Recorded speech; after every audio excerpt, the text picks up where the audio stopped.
लोकसभा चुनाव नज़दीक है और लोकसभा चुनाव में किस तरीके से महिलाओं को कितना आरक्षण किन किन पार्टियों ने दिया है, हम बात करना चाहेंगे। आज कुछ यहाँ पर प्रोफेसर हैं जो पुराने अपने ज़माने के कह सकते हैं कि जिन्होंने बहुत कुछ सीखा है और सिखाया है। लगातार हम बात करेंगे महिलाओं के साथ किस तरीके से जो पार्टियां बातें करती हैं, वादे करती हैं, अपने अपने मैनिफेस्टो में उनके परसेंटेज के हिसाब से उनको आगे लाने की कोशिश की जाती है, चाहे वो कांग्रेस हो या बीजेपी पार्टी की बात करें। तो हम एक एक करके बात करेंगे महिलाओं से जो कि अपने उच्च स्तर पर शिक्षा के उसमें क्षेत्र में काम कर रही है। कुछ सोशल वर्कर हैं यहाँ पर जिन्होंने अपने कह सकते हैं कि अपनी पहचान के मोहताज नहीं है। लगातार हम बात करना चाहेंगे, क्या कहेंगे। दोनों का मैनिफेस्टो रेडी हो चुका है, धरातल पर आ चुका है, मगर किस तरीके से महिलाओं को जो आरक्षण की अगर बात करें तो बीजेपी ने भी कहा है और कांग्रेस पार्टी ने भी कहा है। मैं आरक्षण की बात तो बहुत नहीं करूंगी, लेकिन जहां तक आप बात कर रहे हैं कि महिलाओं को जितना उनको वोट, जितना उनको सीट मिलनी चाहिए थी नहीं मिली है, या जितना उनका वजूद का रिकग्निशन होना चाहिए था वो नहीं हुआ है, ये बात सच है। लेकिन मुझे लगता है कि इसकी आवश्यकता ही क्यों है। जैसा कि संविधान कहता है कि बराबर का दर्जा है।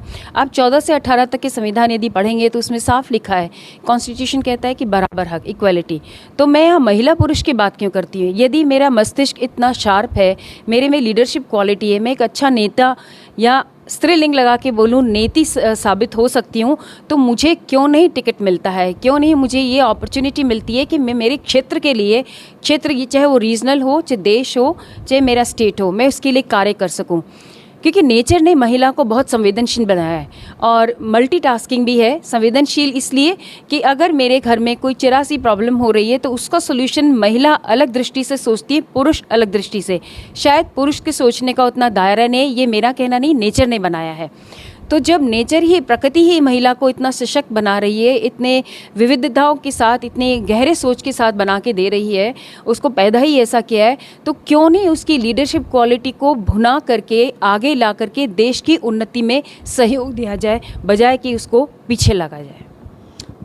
बात करते हैं लगातार। और फिर हम अगर पिछले कार्यकाल की कांग्रेस सरकार की मैं बात करूं तो पिछले कार्यकाल में पेपर लीक जैसे प्रकरणों को होने के बाद लाखों लोगों का भविष्य अंधकार में डाल दिया जाता है। और वहीं भाजपा की सरकार जब आती है तो एसआईटी जैसे गठित करके और वहां पर उनको जेल में डाला जाता है। तो किस तरीके की पार्टी होनी चाहिए और वो जो पार्टी होनी चाहिए तो महिलाओं को किस लेवल तक ले जाना चाहिए? क्या देखिए, ये तो मैं बात को यहाँ से उठाऊंगी कि हर बार चुनाव में होता है, एक पार्टी की सरकार आती है, दूसरी पार्टी की सरकार जाती है, जैसा चलता रहता सिस्टम है, राजनीतिक प्रक्रिया है। और राजनीतिक प्रक्रिया में मैं कहूँ कि सबसे बड़ा तो जो पब्लिक का फंड है, पैसा किसका है? हम तो नारे भी देते हैं, पैसा अपने आप का नहीं, किसी के बाप का। तो पब्लिक का जो पैसा है, आज यदि एक पार्टी ने सरकार में थी और 80% काम किया रह गया, वो 80% काम पूरा नहीं होने देके 80% जो पब्लिक का पैसा है वो क्या नुकसान हो रहा है देश के पब्लिक फंड का हो रहा है। किसी अपने आप का नहीं, किसी का चुनाव रुकता नहीं, किसी नेता। आप देखिए, आम आदमी नेताओं के लिए मर जाते हैं। कितना सुना है आप पार्लियामेंट पे, संसद पर अटैक हुआ, क्या संसद में किसी पार्लियामेंटेरियन पर अटैक हुआ? नहीं हुआ। तो ये सब चीज़ें दर्शाती है कि आप अपने फ़ायदे के लिए किसी का भी कैसे भी इस्तेमाल कर सकते हैं। और आरक्षण के बाद मैं कहूँ कि आज क्यों आप लोगों को इतने 3 साल चढ़ जाते हैं सिर के ऊपर आरक्षण? मैं तो आरक्षण की बात नहीं करना चाहती हूँ। संविधान ने बराबर कर दिया।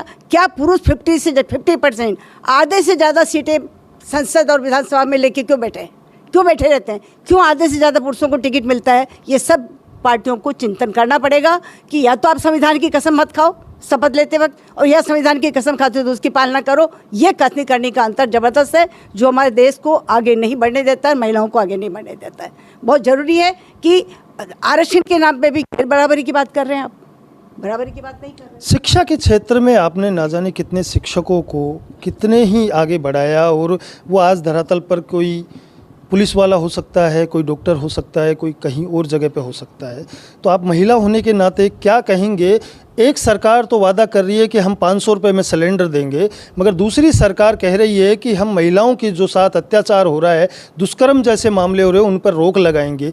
तो कैसी सरकारें आगे होनी चाहिए, किस तरीके का काम करना चाहिए? देखिए, महिलाओं ने ये साबित कर दिया है कि चाहे पुरुष का प्रतिनिधित्व हो चुनाव में। अभी लास्ट जो हमारे चुनाव हैं 8 स्टेट्स में, 7 स्टेट्स में महिलाओं का ने ही मतदान प्रतिशत ज़्यादा रहा। तो इसका मतलब जो पुरुष भी चुनकर आ रहे हैं उनके पीछे कहीं महिला वोटों का बहुत बड़ा योगदान है। तो ये सरकार किसी की भी हो, लेकिन महिलाओं की सुरक्षा तो इंश्योर करनी ही पड़ेगी। तभी जब महिलाओं की सुरक्षा इंश्योर करनी पड़ेगी, उनको अपने उनके अधिकार दिलाने जाने चाहिए, करने कोई भी सरकार को दिलाने पड़ेंगे। और ये जो चीज़ है, हमें बच्चों को, लड़कियों को शुरू से ही इस तरह से ग्रूम करना पड़ेगा, स्कूल से ही उनको ग्रूम करना पड़ेगा कि वो भी लीडरशिप कर सकती हैं। उनको रेस्ट्रिक्शंस में नहीं बांधा जा सकता, उनको ये बताया जाना पड़ेगा कि एक महिला भी लीडरशिप में आ सकती है। और जितने इसके बहुत सारे पुराने, इतने सारे हमारे हिस्ट्री में हमारी महिला एग्जाम्पल रही है जिन्होंने अच्छे से देश का प्रतिनिधित्व किया है, देशों का प्रतिनिधित्व किया है। तो ये सुरक्षा, उनके अधिकार, उनको समानता का अधिकार देना पड़ेगा, क्योंकि महिलाओं ने ये दिखा दिया है कि अब जो कोई पार्टी कोई भी विजयी रहे, लेकिन उसमें महिलाओं के योगदान के बिना ये संभव नहीं है। तो ये ज़्यादा दिन तक नहीं चलेगा कि वो सिर्फ कार्यकर्ता ही बनी रहेंगी या वोट डालने वाली ही रहेंगी। वो अब प्रतिनिधित्व में भी आना चाहेंगी और उनको भी बराबरी का प्रतिनिधित्व में अधिकार दिया जाना इंश्योर करना ही पड़ेगा, चाहे सरकार कोई भी हो। इन्होंने कहा कि महिलाओं को प्रतिनिधित्व देना ज़रूरी है पार्टियों को, ना कि कार्यकर्ता के तौर पे रखा जाए, ना ही उनको एक वोटर समझ के रखा जाए। आप बुजुर्ग हैं, काफ़ी समझदार हैं, उच्च स्तर पर आपने काम किए हैं, शिक्षा के क्षेत्र में बड़ा नाम किया है, तो कैसे देखते हैं आप, क्या होना चाहिए महिलाओं के लिए, किस तरीके से सरकार को काम करना चाहिए कि महिलाएं उसमें आगे बढ़े और भागीदारी निभाएं? चक्कर यही है कि सत्ता का एक अपना चरित्र होता है और चुनावों का भी है। चुनावों में अगर आपके पास धन बल बाहुबल नहीं है तो आप चुनाव नहीं जीत सकते। तो और धन बल बाहुबल लाने के लिए सीधे तरीके से नैतिक शुचिता के साथ धन बल और बाहुबल आता नहीं है, और वो धन बल और बाहुबल कम से कम चुनाव नहीं जितवा सकता है। और चुनाव जीतने के बाद जिन रास्तों से आप आए हो उन रास्तों को आप ख़त्म नहीं करोगे, उन रास्तों पे चलने वाले जो आपके साथ थे उनको आपको लाभ देना ज़रूरी होगा। तो इस तरह से ये एक विशियस सर्कल जो बन जाता है उस में से निकलना बहुत मुश्किल होता है, इसलिए कई महिलाएं इसमें घुसना नहीं चाहती। तो राजनीति में अगर शुचिता की बात जैसे गांधी जी किया करते थे, साधन और साध्य की शुचिता, अगर थोड़ी सी साधन और साध्य की शुचिता हो, थोड़ा धन बल बाहुबल का प्रदर्शन कम हो, थोड़ा सद्भावनापूर्ण वातावरण हो और स्त्रियों की क्षमताओं को सही से आंका जाए, ये नहीं माना जाए मतलब वही पॉलिटिकल पार्टीज भी जिन स्त्रियों को टिकट दे रही हैं वो उन्हीं को दे रही हैं जिनके परिवार में पूरा राजनीतिक वातावरण रहा है, जिनके घर वाले राजनीतिक रहे हैं। उनके इतर भी शिक्षा के क्षेत्र से भी कोई राजनीति में आ सकता है, लेकिन चूंकि शिक्षक जो हैं वो बहुत शुचिता पसंद होते हैं, तो अगर वो सही वातावरण मिलेगा तभी वो उनमें से आना, बाहरी क्षेत्र से भी कोई आना चाहेगा। लेकिन राजनीति वाले वैसे भी नहीं चाहते। राजनीति वाले मतलब जिसके जीतने की संभावना सबसे अधिक है उसी को टिकट मिलेगा और उसके पास बाहुबल धनबल किसी भी तरह का होगा तभी काम चलेगा। तो ये कुछ ना कुछ इसी तरह से चलता रहेगा। तो स्त्रियों के आने के लिए तो बहुत सारे परिवर्तन की आवश्यकता है। पुरुषों की मानसिकता में परिवर्तन होना चाहिए, उस स्त्री के परिवार वालों की मानसिकता में भी होना चाहिए कि उसको घर तक सीमित नहीं करें और वह जहां काम करने जा रही लीडरशिप। पुरुषों में ये भी होता है कि स्त्रियों की लीडरशिप स्वीकार करने में भी तकलीफ आती है, तो वो सारा पुरुषों की मानसिकता में परिवर्तन बहुत आवश्यकता है स्त्रियों के साथ साथ। आपने सोशल वर्किंग के जरिए काफ़ी कह सकते हैं कि कन्याओं को बहुत आगे संजोगा है, उनका करियर आगे बढ़ाया है। कैसे देखते हैं आप जो आज राजनीति का अभाव चल रहा है, जिस तरीके से देखने को मिलता है कि कांग्रेस की बात करें तो वो अपने मैनिफेस्टो में महिलाओं की अगर बात करती है तो उनको कई तरीके के लुभावने वादे कर देती है। बीजेपी की बात करें तो बीजेपी के पास अभी अगर मुद्दों की बात करें तो महिलाओं की सुरक्षा का सबसे बड़ा मुद्दा है। तो कैसे देखते हैं कि महिलाओं को ऐसा क्या करना चाहिए जिससे सरकार को भी ध्यान रखने चाहिए और सरकार क्या करे ऐसा महिलाओं के लिए कि महिलाएं आगे बढ़े, जो कन्याएं हैं वो आगे बढ़े, जो बेरोज़गारी से जूझ रही है, जिनके पास घर पे काम नहीं रहता, तो उसका ऐसा क्या करना चाहिए? देखिए, सबसे बड़ी विडंबना तो ये है कि कोई भी पॉलिटिकल पार्टी का जो लीडर होता है, चुनाव से पहले जीतने के बाद मंच पे खड़े होकर बड़ी बड़ी बातें करते हैं, महिलाएं, equality, women empowerment, gender equality. लेकिन जब धरातल की हम लोग बात करते हैं तो we are fighting for our representation. मतलब आज हम लोग जो महिलाएं बैठी हैं, किस पे बात कर रहे हैं? पॉलिटिकल रिप्रेजेंटेशन हमें मिलना चाहिए। तो ये अपने आप में बड़ी विडंबना है, बड़ी शर्मनाक बात है कि स्वतंत्रता के इतने सालों बाद भी कॉन्स्टिट्यूशन की हम लोग बात कर रहे हैं, स्टिल वी आर फाइटिंग कि भाई हमारा प्रतिनिधित्व भी होना चाहिए, हमें भी इक्वालिटी चाहिए, हम भी इस क्षेत्र में बहुत अच्छा कर सकते हैं। महिला जो एक पूरे परिवार को संभालती है, क्यों वो पूरे देश को नहीं संभाले? क्यों वो उस क्षेत्र में ना आए? तो ये सारी चीज़ें अपने आप में समझने की ज़रूरत है। रही आपने बात की कि वुमेन क्राइम्स और सरकार को क्या करना चाहिए, कैसा करना चाहिए। देखिए, बहुत लंबे समय से हम सभी लोग देख रहे हैं कि एनसीआरबी का डेटा हो या जो भी डेटा महिलाओं को लेकर निकलते हैं, उसमें राजस्थान पहले नंबर पर होता है। और राजस्थान ही नहीं, अगर आप अदर स्टेट की भी कंडीशन देखेंगे तो महिला सुरक्षा को लेकर बहुत ही पुअर कंडीशन है। क्या इतने लंबे समय में कोई भी सरकार जिसके पास अपनी एक मशीनरी है, जिसके पास लॉ एंड ऑर्डर है, क्या वो इन चीज़ों को सुधारने में बिल्कुल असफल है? क्या वो एक त्वरित तौर पे जो डिसीज़न हमें लेने चाहिए वो लेने में असक्षम है? क्या महिलाओं को ही एक मंच पे आके अपनी सुरक्षा का दायित्व अब स्वयं लेना पड़ेगा?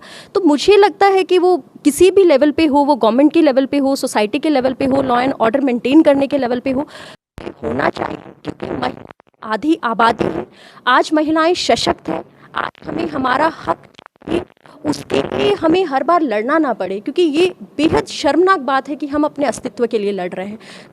पे काम करने की ज़रूरत है, और स्पेशली गवर्नमेंट जहाँ पे वो बड़े बड़े वादे करती हैं, क्योंकि महिला वो है, वो अब समझदार हो चुकी हैं, सशक्त हो चुके हैं, अवेयर हो चुकी है, तो अब उनको भी वो सारी चीज़ें समझ में आने लगी। अगर बात करें अब की लोकसभा चुनाव की, तो महिलाओं की बात करते हैं। महिला किधर वोट करना चाहेगी, बीजेपी या कांग्रेस? क्योंकि दोनों ही आपके सामने है। देखिए, मुझे लगता है कि महिलाएं जो होती हैं वो पार्टी स्पेसिफिक वोट नहीं करती हैं। मुझे लगता है वो डिसीज़न किसके बेहतरीन रहे हैं वो उसको लेके वोट करती हैं। कि जो पॉलिटिकल पार्टी सिर्फ बड़ी बड़ी बातें ना करके इम्प्लीमेंटेशन पे फोकस करेगी, कि जो चीज़ें कही गई हैं उसको वो इम्प्लीमेंट कर रही है, और जिसका पूर्व रिकॉर्ड ऐसा रहा है कि जो बातें उन्होंने की हैं वो सिर्फ बातें नहीं रही हैं, वो धरातल पे भी हमको देखने को मिल रही है। तो मुझे लग रहा है कि अब सारी महिला वोटर्स हैं, चाहे धरातल पे एक सामान्य महिला को ले लीजिए, या किचन में जो काम करती है उनको ले लीजिए, या शिक्षक को ले लीजिए, डॉक्टर्स को ले लीजिए, वो अब इतने अवेयर हो गई हैं कि वो ये डिसाइड कर सकती हैं कि कौन हमारे हित के लिए काम कर रहा है और करने वाला है। आज अमित शाह गृह मंत्री जयपुर में रोड शो करने आ रहे हैं, शाम को उनका रोड शो है, क्या कहेंगे आप? मैं तो किसी पर्टिकुलर पार्टी और किसी लीडर के ऊपर कोई बात नहीं कर रही हूँ, लेकिन उनके आपके माध्यम से उनके सामने मुद्दे जाने चाहिए कि जो बात अभी हुई कि महिलाओं के बारे में बराबरी की सारी बात संविधान ने की है। और कल ही हमने अम्बेडकर साहब का 133वां जन्मदिन मनाया, जो बार बार याद दिला रहा समानता, स्वतंत्रता, भाईचारे यानी कि फर्टिलिटी की।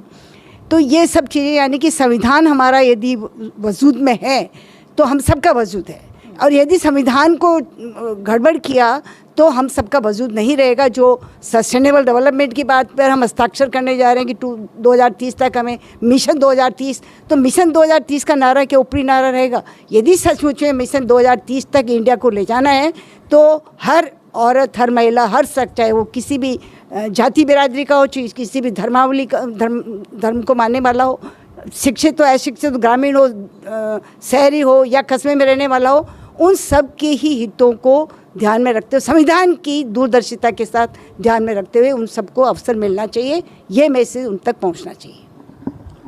ये थी वो महिलाएं जो कि अपने आप में एक उन जगहों पर है जहां से हम जैसे लोग शिक्षा पाकर एक ऊंचे ओहदे पर बात करते हैं या जाते हैं और अपनी पहचान का नाम रोशन करते हैं। राजस्थान की अगर बात करें तो लोकसभा चुनाव बिल्कुल नज़दीक है और 2 दिन बाद लोकसभा चुनाव का पहला चरण यहां पर होने वाला है। आज अमित शाह गृह मंत्री जो कि भाजपा के हैं वो रोड शो करने जयपुर आ रहे हैं, और यहां पर अगर लोकसभा की बात की जाए तो सभी लोग महिला शक्तिकरण सबसे ज़्यादा उत्साहित भी है, और कहीं न कहीं उनके जो मुद्दे हैं उनको लेकर वो कहीं परेशानी में भी है, क्योंकि बात करें आरक्षण की तो दोनों ही पार्टियां, चाहे वो बीजेपी हो या कांग्रेस हो, दोनों ही बात करती है महिलाओं की आगे बढ़ाने की लेकर, मगर महिलाओं को जो कहते हैं कि आम जनता और आम आदमी में से किसी को लिया जाना चाहिए, ऐसा नहीं कि राजनीति पार्टियों की बात करें और राजनीति पार्टियों से जुड़ाव रखने वाले लोगों को ही मौका देते हैं ये लोग, इस तरीके की इन्होंने बात रखी। तो इनका कहना है कि लगातार इनको ये ध्यान में रखना ज़रूरी है कि महिला शक्तिकरण वही नहीं है जो कि राजनीति क्षेत्र में काम कर रही है, वो भी है जो एक चूल्हे चौके पर काम कर रही है, वो भी एक राजनीति में आना चाहिए, मगर उसको मौका नहीं दिया जाता, ये इन महिलाओं का कहना है लगातार। तो अब होगा क्या ये तो हम परिणाम के बाद ही जानेंगे, लोकसभा चुनाव के बाद। मगर महिलाओं की अगर बात करें तो इनसे हमने जाना है, जो कि अपने उच्च स्तर पर शिक्षा के क्षेत्र में बैठी हुई है, और इनकी जो प्रेरणा है, इनकी प्रेरणा से जो शिक्षा पाकर जो बच्चे निकलते हैं वो कहीं न कहीं अच्छे ओहदे पर काम करते हैं, कहीं न कहीं नौकरियां पाकर काम करते हैं और देश का नाम रोशन करते हैं। लगातार ऐसे ही देश विदेश की खबरों के साथ मैं दिखाता रहूंगा आपको। देखते रहे महानगर टाइम्स के साथ। मैं सुभाष बैरवाज, जयपुर।